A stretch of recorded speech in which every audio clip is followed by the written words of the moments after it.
What makes Longhorn Steak so legendary?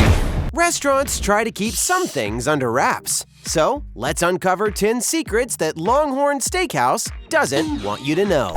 Saved by a freak snowstorm.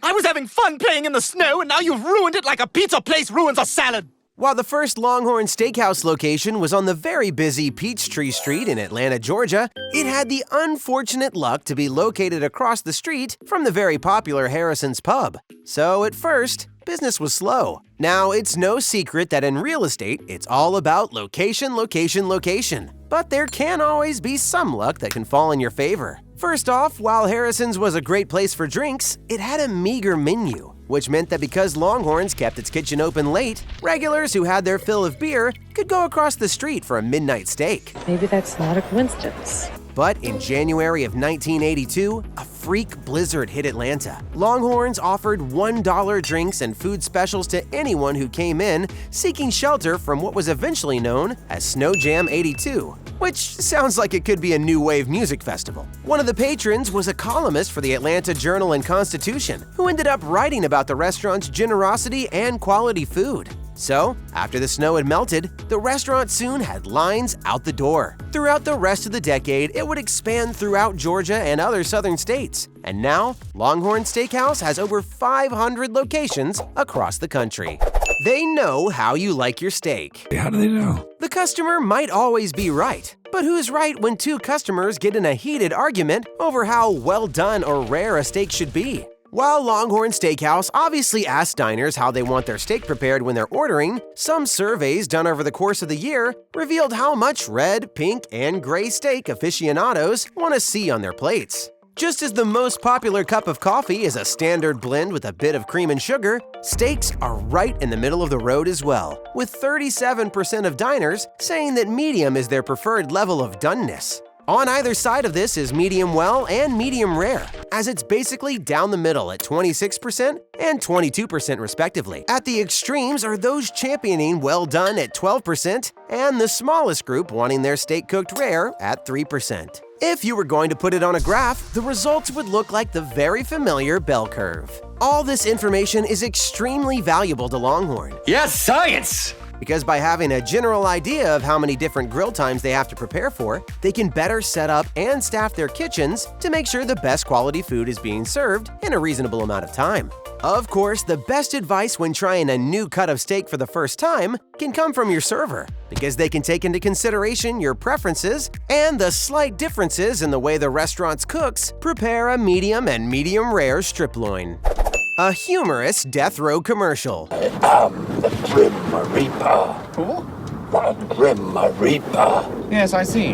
While it might be more appropriate to heap the blame on the marketing company who created the advertisement, apparently Longhorn executives gave the green light to the airing of this commercial that felt more like a spoof that you would see on Saturday Night Live. In the commercial, a death row inmate escapes from prison just before his execution. After an extensive search, in the end, the prisoner is found back in his cell, chowing down on a meal from Longhorn Steakhouse. Apparently, the prisoner escaped just to get some Longhorn Steakhouse takeout for his last meal. What? Like I'm gonna trust you guys to make me a decent last meal? While the implication is clear, it's a little bit jarring if you start to think about what it takes to get on death row. And even weirder to consider that the staff would take an order from someone coming in wearing a prison uniform. One of the reasons why this commercial had even a bit more staying power is that it features a young Nick Offerman, who would go on to stardom playing the gruff, bearded, meat-loving Ron Swanson on the sitcom Parks and Recreation. While the commercial might not be in the best taste, unlike the food, what's eerie is how similar Offerman's prison character is to the one he would become famous for. While there are no records of any ensuing "please think of the children" type of backlash in the wake of the commercial, Longhorn Steakhouse has kept quiet about it all these years. You certainly won't find it anywhere on their website. Started by steak restaurant pros. Never question a senior agent in the field. Opening a new restaurant is not easy. It helps if there's a level of familiarity when running a business that serves food. George McCarrow was a seasoned hospitality veteran, not only in the food service industry, but the themed restaurant industry as well. A themed restaurant steakhouse, to be exact. In the 1970s, he ran Quinn's Mill Restaurant, a subsidiary of the Victoria Station chain of steakhouses, where the buildings were designed to look like the interior of train cars that were inside London's Victoria train station. Running this restaurant so successfully for someone else led McCarrow to ask, "Why not me?" Obviously. So he chose a theme closer to home, as opposed to jolly old England, and opened the first Longhorn Steaks restaurant and saloon in Atlanta, Georgia in 1981. It was located on Peachtree Street in a building that was once an antique store, and then an adult entertainment store. McCarrow said that when they moved in, there was still some leftover equipment that had to be tossed out, because it just really wouldn't fit with the Western theme they were going for. It is a family restaurant after all. The fact that it only took a few years before the Longhorn name was stampeding across the nation proved that McCarrow knew how to scale up as well, without having to sacrifice quality of food or service. More than just a corporate chain. Feels like home, baby. While the restaurant's theme might be that of the rugged Texas frontier where you don't need anything but your horse hat and maybe a side of mashed potatoes, the truth is that the steady success of Longhorn Steakhouse made it an ideal investment opportunity.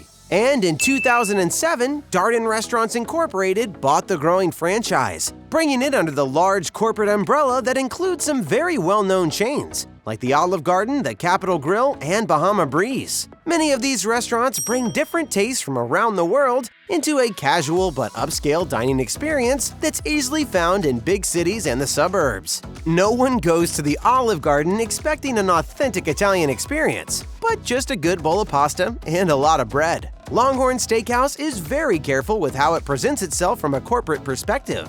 While best known for their mouth-watering steaks, most customers don't think of Longhorn Steakhouse as a corporate entity, but more of a down-home neighborhood restaurant. I love this old hotel of ours. It's not always the place that's important, it's the people. However, if you want to enjoy the corporate benefits, Darden Restaurants Inc. offers gift cards that you can use for all of these restaurants. So you can have bottomless pasta for lunch and a ribeye for dinner, all with the same piece of plastic. You don't have to order the steak. But wait! There's more! At first glance, this might seem like a travesty. Ordering a hamburger at a steakhouse? And not just a place that has steak on the menu, but has the very word in their name? But meat is meat, so it should come as no surprise that if you know how to prepare beef correctly in one form, trying it in a different fashion should work out pretty darn well too.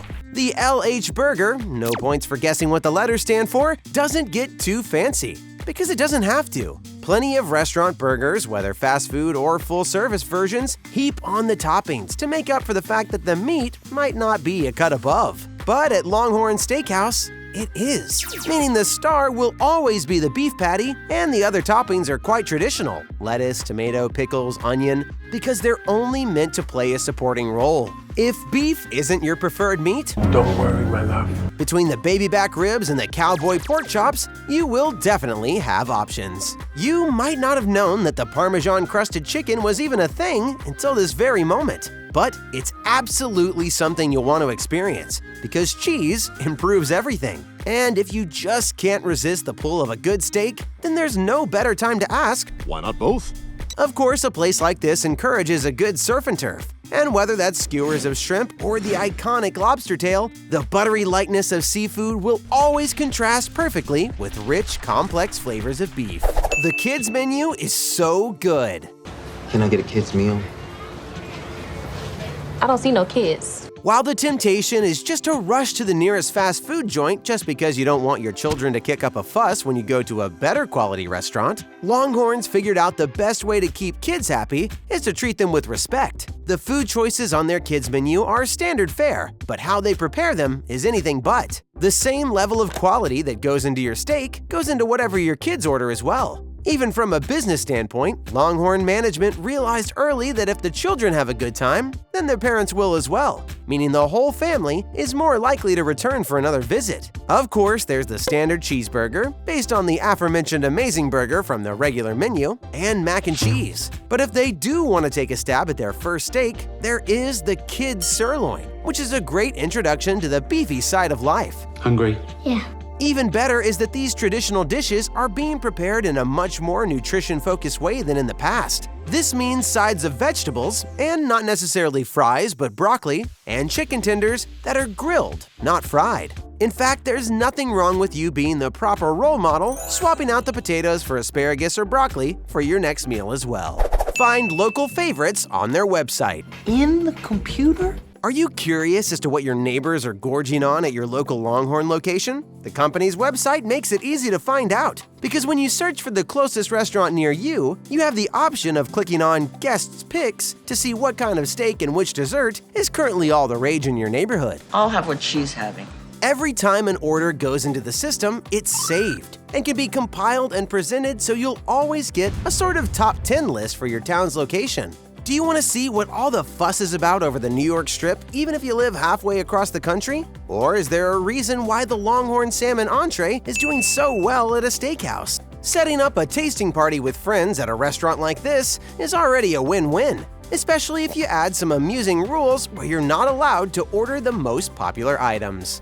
The birthday deal once involved singing. Happy birthday! Happy birthday! One of the requirements when you sign up for Longhorn's email list is putting in your birthday. While that can be helpful for demographic research, a bonus for you is that if you go to the restaurant on that day, you'll always get the familiar but no less welcome free dessert. And whether it's a triple chocolate cheesecake or strawberry shortcake, you know it's gonna be a real treat. But in years previous, it didn't just arrive on your table with a smile, but with a gaggle of Longhorn employees dropping everything for a moment and serenading you with a typical birthday song. Although a few lyrics were altered to highlight certain items on the menu. While it was meant to be fun, it became clear that it was embarrassing for some diners who didn't want all the attention. That's unacceptable. I can't accept that. And the activity was quietly retired in 2017.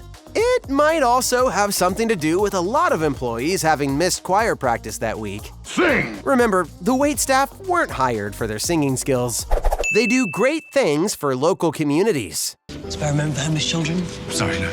Don't care about children in poverty then? Okay, maybe Longhorn Steakhouse won't mind too much about a so-called secret that shows how generous they are. Because the last few years have been tough all over. For obvious reasons, more and more citizens were having to use food banks and other forms of food assistance. And that's why each Longhorn Steakhouse takes part in the Harvest program. This means donating plenty of top-of-the-line foods to local nonprofit organizations, as well as giving over $10 million to food banks in all 50 states.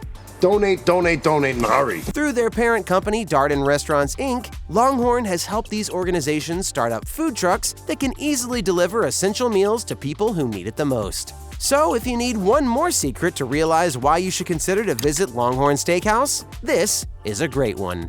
Order up more great videos. It's simple. Just tap or click. Thanks.